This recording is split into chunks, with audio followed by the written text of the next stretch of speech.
আসসালামু আলাইকুম, কেমন আছেন সবাই? আই হোপ সবাই ভালো আছেন। আলহামদুলিল্লাহ আমরা মোটামুটি ভালোই আছি। আমি ফারজানা নতুন দিনে নতুন আর একটি ব্লগ ভিডিও নিয়ে বরাবরের মতো আবারও আপনাদের মাঝে হাজির হয়ে গেলাম। দেশ কিংবা দেশের বাইরে যে যেখান থেকে ভিডিওটা দেখছেন না কেন, ছোট্ট একটা লাইক দিয়ে ভিডিওটা কন্টিনিউ করার অনুরোধ জানাচ্ছি।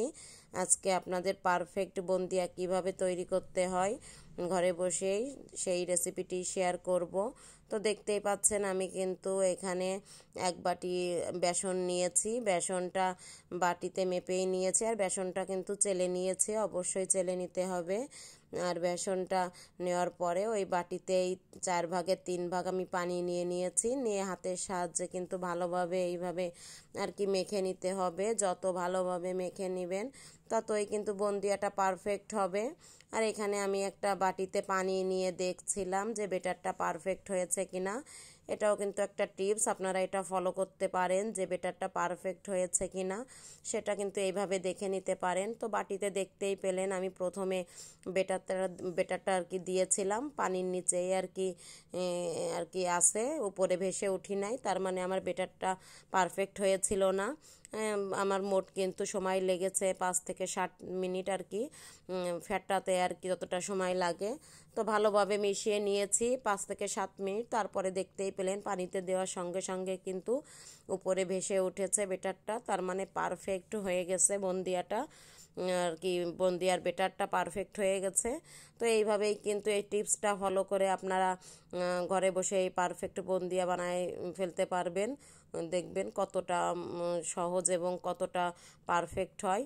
তো পরে আমি বাটিতে আলাদা আলাদা করে নিয়েছি, নিয়ে ফুড কালার দিয়ে দিব। তো আপনাদের যদি বাসায় হাতের কাছে ফুড কালার থাকে অবশ্যই দিয়ে নেবেন, না থাকলেও কিন্তু নাও দিতে পারেন, সেটা অপশনাল। তো আমার কাছে ছিল এজন্য দিয়ে নিয়েছি। আর এখানে ছিদ্রযুক্ত একটা চামচ নিয়ে নিয়েছি, আমাদের সবার বাসাতেই কিন্তু এরকম চামচ থাকে। পরে ওইটা দিয়ে ওইটার সাহায্যে আর কি বানাবো। আর এখন তেলটা বসিয়ে দিয়েছি, তেলটা কিন্তু গরম হতে হবে, গরম না হলে কিন্তু পারফেক্ট বন্দিয়াগুলো হবে না। তেলটা একেবারেই গরম হওয়ার পরে আমি বেটারটা এখন দিয়ে দিচ্ছিলাম এই যে চামচের উপরে, দেখতেই পাচ্ছেন কত সুন্দরভাবে পড়ছে, পুরো মুক্ত দানার মতন পড়ে পড়ে ছড়িয়ে যাচ্ছে।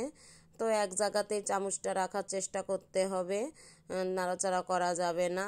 আর দেখা যাচ্ছে একটু উঁচুতেই ধরতে হবে চামচটা, খুব বেশি কিন্তু নিচু ধরা যাবে না।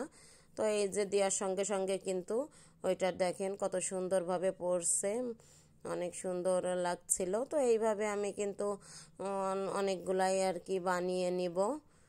তো এ পর্যায়ে এসে আমার আপু ভাইয়াদের উদ্দেশ্য করে প্রতিদিনের মতো সেই ছোট্ট একটা রিকোয়েস্ট করে নিচ্ছি, যারা আমার চ্যানেলটি এখনও সাবস্ক্রাইব করেননি প্লিজ আমার চ্যানেলটা সাবস্ক্রাইব করে আমার ভিডিওর সঙ্গে থেকে যেতে পারেন। যদি আমার ভিডিওটা কোথাও কোনো অংশ আপনাদের একটু হলেও ভালো লাগে অবশ্যই অবশ্যই আমার ভিডিওটাকেও স্কিপ করবেন না, পুরো ভিডিওটাই দেখবেন। আর যারা এত সুন্দর সুন্দর কমেন্ট করেন যেসব আপু ভাইয়ারা, তাদের অসংখ্য অসংখ্য ধন্যবাদ আমার ভিডিওটা দেখার জন্য। আর অবশ্যই ছোট্ট একটা লাইক দিয়ে ভিডিওটা কন্টিনিউ করবেন, সবার উদ্দেশ্য করেই বলছি। তো এই দেখেন কতটা পারফেক্ট হয়েছে বন্দিয়াগুলো, যদি পারফেক্ট না হতো তাহলে কিন্তু চ্যাপটা চ্যাপটা হয়ে যেত। তো সবগুলা বন্দিয়া কিন্তু আমার দেখতেই পাচ্ছেন গোল শেপ আকারে হয়েছে, এতটা পারফেক্ট হয়েছে। পরে আমি সবুজটা দিয়েও আপনাদের একটু দেখিয়ে দিচ্ছিলাম।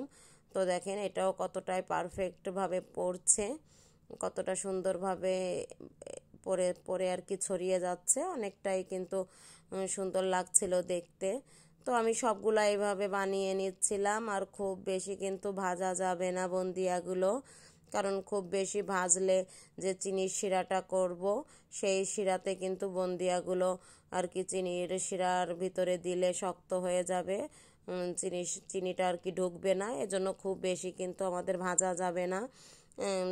আর কি বেটারটা দেওয়ার পরে একটু নেড়ে চেড়ে উঠিয়ে নিতে হবে।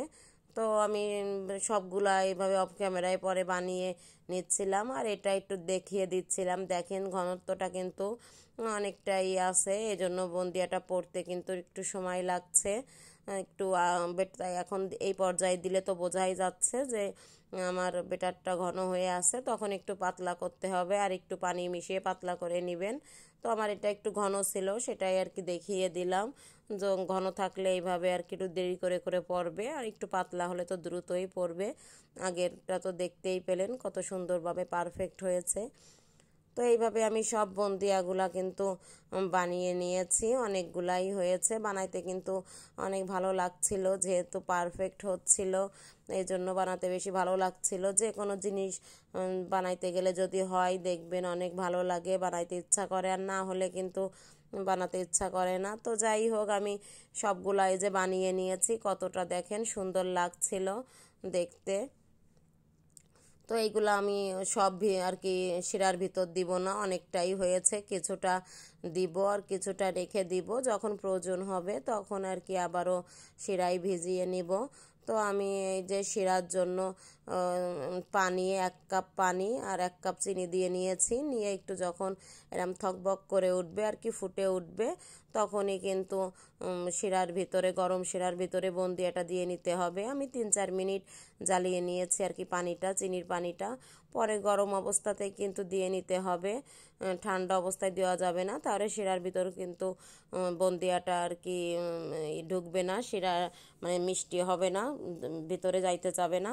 তো সঙ্গে সঙ্গেই কিন্তু দিয়ে দিয়েছি গরম অবস্থায়, দেখতেই পাচ্ছেন ধোয়া উঠছে। তো আমি সবগুলো কিন্তু দেইনি, অর্ধেকটা দিয়েছি আর অর্ধেকটা রেখে দিয়েছি।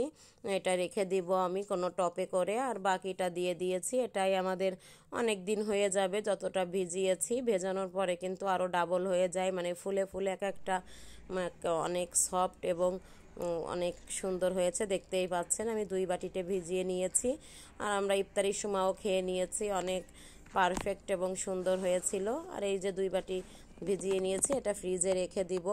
আর বাকি এই যে যেটা আছে এটা একটা বক্সে রেখে দিব বা এক পটে রেখে দিব। এই যে পটে আমি রেখে দিচ্ছিলাম সবগুলো বন্দিয়া, যখন প্রয়োজন পড়বে আবারও বের করে আমি আর কি চিনি শিরা করে নিব, নিয়ে ওইভাবে আর কি করে নিব। তো একটা কিন্তু সিস্টেমটা খুব ভালোই লেগেছে আমার কাছে, আমি বাকিটা রেখে দিচ্ছি, খুব সুন্দর সুবিধা। আমি কিন্তু প্রতি বছরই এইভাবে ফ্রোজেন করে রাখি, মানে প্রতি বছরই এইভাবে আর কি বেশি করে আমি রেখে দিই, পুরো রমজানেই খাই। তো কেমন লাগলো সবাই কমেন্ট করে জানাবেন, সবাই ভালো থাকবেন, আল্লাহ হাফেজ।